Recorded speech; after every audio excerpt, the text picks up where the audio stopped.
Hi മക്കളെ, other സാറാണ്. ഇന്ന് നമ്മൾ പ്രധാനപ്പെട്ട ഒരു കാര്യം ഡിസ്കസ് ചെയ്യാൻ പോവാണ്. അപ്പോൾ നമുക്കറിയാം എക്സാമിൻ്റെ ഡേറ്റ് ഒക്കെ അടുത്തുകൊണ്ടിരിക്കുകയാണ് അല്ലേ, വളരെ അടുത്തുകൊണ്ടിരിക്കുകയാണ്. അപ്പോൾ എല്ലാ മക്കളും ചിലപ്പോൾ പഠിച്ചൊക്കെ തുടങ്ങിയിട്ടുണ്ടാവും, പഠിക്കാത്ത ആൾക്കാരുണ്ടാവും, ഇനി പഠിക്കാമെന്ന് വിചാരിച്ച് നിൽക്കുന്ന ആൾക്കാരുണ്ടാവും. അങ്ങനെ പല രീതിയിൽ നമ്മൾ എക്സാമിനെ നേരിടാൻ പോവുകയാണ്. അപ്പോൾ എല്ലാവരും പ്രധാനപ്പെട്ടൊരു ചോദ്യമായിരിക്കും അല്ലേ, എല്ലാവരുടെ മൈൻഡിലും ഉണ്ടാകുന്ന ഒരു പ്രധാനപ്പെട്ട ചോദ്യമായിരിക്കും എക്സാം കടുപ്പായിരിക്കുമോ അല്ലെങ്കിൽ എക്സാം എളുപ്പമായിരിക്കുമോ എന്നുള്ളൊരു ചോദ്യം അല്ലേ.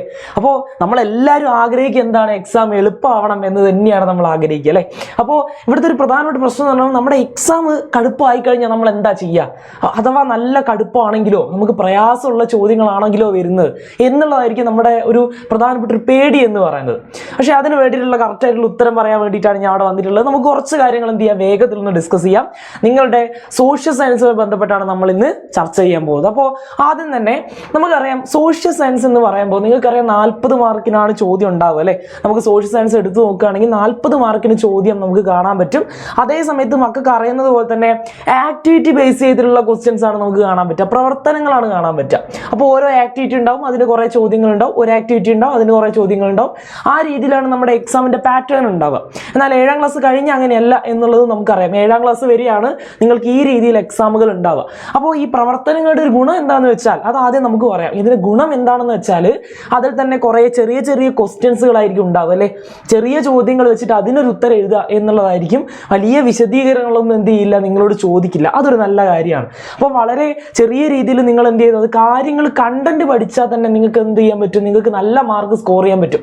അപ്പോൾ കടുപ്പാണെന്ന് ചോദിക്കുമ്പോൾ എക്സാം പാറ്റേണിൻ്റെ കാര്യം നിങ്ങൾ ആദ്യം മനസ്സിലാക്കുക. ചിലപ്പോൾ ആ പാറ്റേൺ ആയിരിക്കും, അല്ലെങ്കിൽ അത്തരത്തിൽ ചോദിക്കുന്ന ചോദ്യങ്ങൾ ചിലപ്പോൾ നിങ്ങൾക്ക് എന്ത് ചെയ്യാൻ പറ്റുന്നില്ല, ചിലപ്പോൾ ഒന്ന് ക്യാച്ച് ചെയ്യാൻ പറ്റണമെന്നില്ല. അതൊരു പ്രയാസമായി മാറരുത്.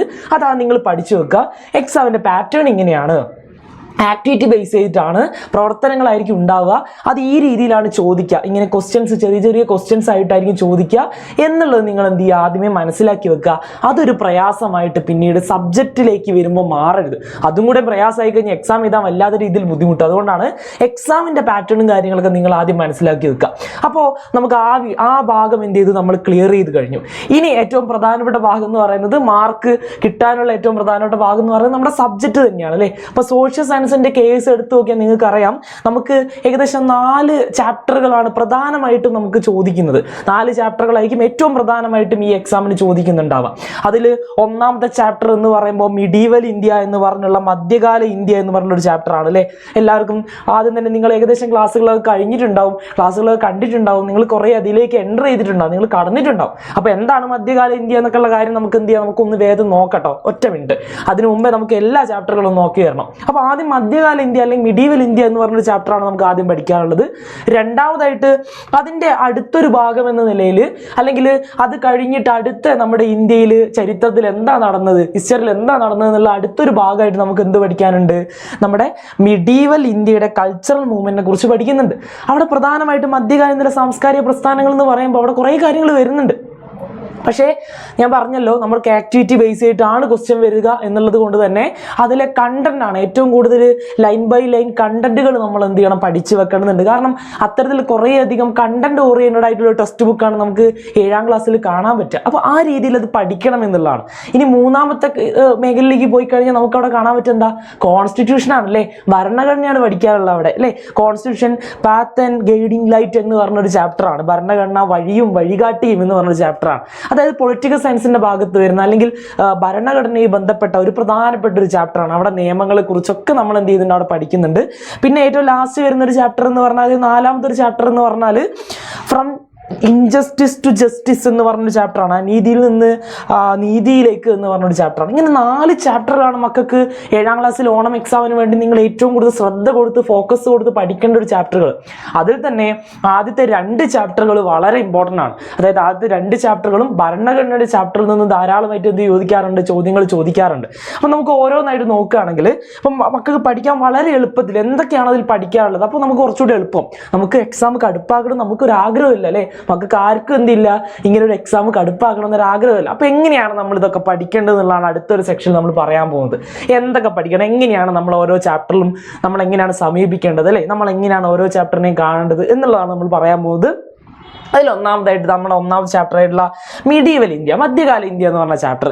അതിലേക്ക് കടന്നു ചെല്ലുമ്പോൾ നമുക്ക് കുറേ കാര്യങ്ങളിൽ പഠിക്കാനുണ്ട് അല്ലേ. പക്ഷെ അതിൽ ഏറ്റവും പ്രധാനമായിട്ട് നമുക്ക് 3 ഭാഗങ്ങളായിട്ട് ആ ചാപ്റ്ററിനെ തരംതിരിക്കാവുന്നതാണ്. ഒന്നാമതായിട്ട് മുഗൾ റൂൾ, മുഗൾ ഭരണ എന്ന് പറഞ്ഞുള്ള ഒരു ഭാഗം അല്ലേ, ഫസ്റ്റ് കാണുന്ന ഒരു ഭാഗമാണ് മുഗൾ ഭരണത്തെക്കുറിച്ച്, അവിടുത്തെ പ്രധാനപ്പെട്ട ഭരണരീതിയെക്കുറിച്ച്, അഡ്മിനിസ്ട്രേഷനെ കുറിച്ച്, അങ്ങനെയുള്ള കുറേ കാര്യങ്ങൾ എന്ത് ചെയ്യുന്നുണ്ട് ആദ്യത്തെ ഒരു ഭാഗത്ത് നമ്മൾ പഠിക്കണം. അത് വളരെ ഇമ്പോർട്ടൻ്റ് ആണ്, ക്വസ്റ്റ്യൻ വളരെ ചോദിക്കുന്ന മേഖലയാണ്. ഇവിടെ നിങ്ങൾക്ക് ഇത്തരത്തിലൊരു 3 പോർഷൻ ഉള്ളത് കൊണ്ട് തന്നെയാണ് ഇവിടെ എന്തായി മാറുന്നത്, ഇതൊരു കടുപ്പമുള്ള ചാപ്റ്റർ ആയിട്ട് മാറുന്നത്. അതില്ലാതിരിക്കാൻ വേണ്ടി നിങ്ങൾ എന്ത് ചെയ്യുക, ഇങ്ങനെ തന്നെ സെപ്പറേറ്റ് ചെയ്ത് പഠിക്കാൻ ശ്രമിക്കുക. ആദ്യം മുഗൾ റൂളാണ് പഠിക്കുന്നത്, മുഗൾ ഭരണത്തെക്കുറിച്ച് പഠിക്കുന്നു. പിന്നീട് വരുന്ന കാര്യമാണ് നമ്മുടെ വിജയനഗര, അതുപോലെ തന്നെ ഹംപിയെ കുറിച്ചൊക്കെ എന്ത് ചെയ്യുന്നുണ്ട് അവിടെ പഠിക്കുന്നുണ്ട്. വിജയകരണ ഭരണത്തെക്കുറിച്ച് എന്ത് ചെയ്തു നമ്മൾ പഠിക്കുന്നു. ഇത്തരം കാര്യങ്ങൾ എന്ത് ചെയ്യുന്നുണ്ട് അവിടെ കൃത്യമായിട്ട് നമ്മൾ നോട്ട് ചെയ്ത് പോകുന്നുണ്ട്. അപ്പോൾ മുഗൾ ഭരണവും വിജയനഗര സാമ്രാജ്യത്തെക്കുറിച്ചൊക്കെ എന്ത് ചെയ്യണം, കൃത്യമായിട്ടും അവിടെ പഠിച്ചിരിക്കണം. അതാണ് നമ്മുടെ ഒന്നാമത്തെ ചാപ്റ്ററിൽ പ്രധാനമായിട്ടും വരുന്ന ഭാഗങ്ങൾ അല്ലെങ്കിൽ ടോപ്പിക്കുകൾ എന്ന് പറയുന്നത്. അപ്പോൾ അത് പഠിച്ചു വെക്കുക, അത് നമ്മൾ ക്ലിയർ ആക്കി വെക്കുക. ഇനി അടുത്തൊരു ഭാഗം എന്ന് പറയുമ്പോൾ രണ്ടാമത്തെ ചാപ്റ്ററിലേക്ക് കടക്കുമ്പോൾ അവിടെയും മിഡീവൽ ഇന്ത്യ തന്നെയാണ് അല്ലേ, മധ്യകാല ഇന്ത്യ തന്നെയാണ് അവിടുത്തെ കാലഘട്ടം എന്ന് പറയുന്നത്. പക്ഷെ കാര്യങ്ങൾ കുറച്ച് വ്യത്യാസമുണ്ട്. അവിടെ പഠിക്കുന്ന സാംസ്കാരിക പ്രസ്ഥാനങ്ങളെ കുറിച്ചാണ് അല്ലേ, കൾച്ചറൽ മൂവ്മെന്റിനെ കുറിച്ചാണ് നമ്മൾ പഠിക്കുന്നത്. അപ്പോൾ എന്തൊക്കെ വരും, ഒന്നാമത്തെ കാര്യം എന്ന് പറയുന്നത് ഭക്തി പ്രസ്ഥാനങ്ങൾ എന്ന് പറഞ്ഞ കാര്യമാണ്. ഭക്തി മൂവ്മെന്റ്സ് അല്ലേ, ഭക്തി മൂവ്മെന്റ്സ് എന്ന് പറയുമ്പോൾ അതിൽ കുറേ കാര്യമുണ്ട്, ആൾവാസ് അല്ലേ, നായനാസ് എന്നൊക്കെ പറഞ്ഞ് കുറേ കാര്യങ്ങൾ നമ്മൾ പഠിക്കുന്നുണ്ട്. അതെന്ത് ചെയ്യണം, കൃത്യമായി നോട്ട് ചെയ്ത് പഠിക്കുക തന്നെ വേണം. അത് കഴിഞ്ഞിട്ട് സൂഫി മൂവ്മെന്റിനെ കുറിച്ച് എന്തായാലും നോക്കിയിരിക്കണം അല്ലേ, സൂഫി പ്രസ്ഥാനം നിങ്ങൾ വിട്ടുപോകരുത്, അതും അതിൽ വരുന്ന അടുത്ത ഒരു പ്രധാനപ്പെട്ട കാര്യമാണ്. അതുപോലെ തന്നെ സിഖ് അവിടെ വരുന്നുണ്ട് അല്ലേ, ഗുരുനാനാക്കിനെ പോലുള്ള ആളുകളെ കുറിച്ചൊക്കെ പറയുന്നുണ്ട്, അതും വളരെ ഇമ്പോർട്ടൻ്റ് ആണ്. പിന്നെ അവിടെ ഏറ്റവും പ്രധാനമായിട്ട് ഗ്രോത്ത് ഓഫ് വെർണാക്കുലർ ലാംഗ്വേജ് എന്ന് പറഞ്ഞൊരു ഭാഗം കൂടി പറയുന്നുണ്ട്. പ്രാദേശിക ഭാഷകളുടെ വളർച്ചയെക്കുറിച്ച് എന്ത് ചെയ്യുന്നുണ്ട്, ഡീറ്റെയിൽ ആയിട്ട് ഇവിടെ പറയുന്നുണ്ട്. അതും എന്താണ് ഈ ചാപ്റ്ററിൽ വളരെ ഇമ്പോർട്ടൻ്റ് ആയിട്ടുള്ള ഒരു ഭാഗമാണ്. അപ്പോൾ അതെന്ത് ചെയ്യുക, നമ്മളത് ക്ലിയർ ചെയ്ത് പോകേണ്ടതായിട്ടുണ്ട്. ഇനി മൂന്നാമത്തെ ചാപ്റ്റർ ആണ് കോൺസ്റ്റിറ്റ്യൂഷന്റെ ചാപ്റ്റർ അല്ലേ, ഭരണഘടനയായിട്ട് ബന്ധപ്പെട്ടൊരു ചാപ്റ്റർ. അവിടെ നമുക്ക് ഏറ്റവും കൂടുതൽ ആദ്യം തന്നെ പഠിക്കാനുള്ളത് ഭരണഘടന എന്താണ് അല്ലേ, ഈ കോൺസ്റ്റിറ്റ്യൂഷൻ എന്ന് പറഞ്ഞാൽ എന്താണെന്നുള്ളത് ഒന്നാമത് നമ്മൾ പഠിക്കും. അത് കഴിഞ്ഞിട്ട് നമ്മൾ നോക്കുന്ന സമയത്ത് എങ്ങനെയാണ് ഭരണഘടന ഉണ്ടായിട്ടുള്ളത് അല്ലേ, അതിന്റെ രൂപീകരണം എങ്ങനെയാണ് എന്നുള്ള കാര്യം നമ്മൾ രണ്ടാമതായിട്ട് പഠിക്കുന്നുണ്ട്. അത് മക്കൾക്ക് ഓർമ്മയുണ്ടാവും അല്ലേ. അപ്പോൾ ഇതിൻ്റെയൊക്കെ വിശദമായിട്ടുള്ള വീഡിയോകൾ അല്ലെങ്കിൽ ഇനി വരുന്ന ദിവസങ്ങളിൽ നമ്മളെല്ലാവരും അപ്ലോഡ് ചെയ്യും കേട്ടോ. അപ്പോൾ അതൊന്നും നിങ്ങൾ ആലോചിച്ച് ടെൻഷൻ അടിക്കുന്ന കാര്യമൊന്നും വേണ്ട.